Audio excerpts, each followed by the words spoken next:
How do you treat deep wounds in wilderness survival? Imagine you're miles away from help, and suddenly you or someone else gets a deep cut that bleeds heavily. What do you do next?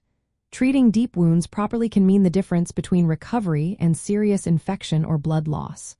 First, your priority is stopping the bleeding. Use a clean cloth, gauze, or the best fabric you have to press firmly on the wound.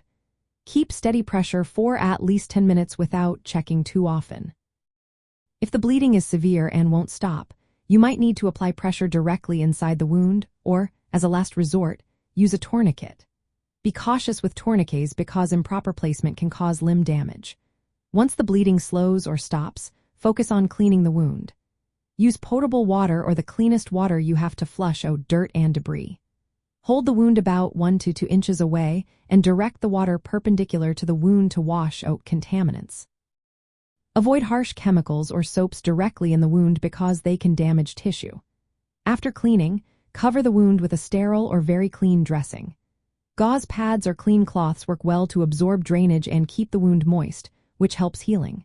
Secure the dressing with medical tape, roller gauze, or strips of cloth. Do not try to close the wound with stitches or glue unless you have proper training and sterile supplies, as this can trap infection. Keep an eye on the wound daily for signs of infection like redness, swelling, warmth, pain, foul smell, pus, or red streaks spreading from the wound. If you notice these signs or if the person develops a fever or feels very tired, seek medical help as soon as possible.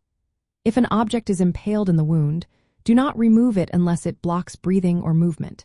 Instead, stabilize it with padding and avoid moving it around. Keep the injured person calm and still to prevent further bleeding or shock. Always wash your hands before and after wound care to prevent infection. Carry a basic wound care kit that includes sterile gauze, an irrigation syringe, antiseptic, and wound closure strips if you can. Remember, controlling bleeding and preventing infection are your main goals. Proper wound care in the wilderness can help you avoid serious complications and promote healing until professional help is available.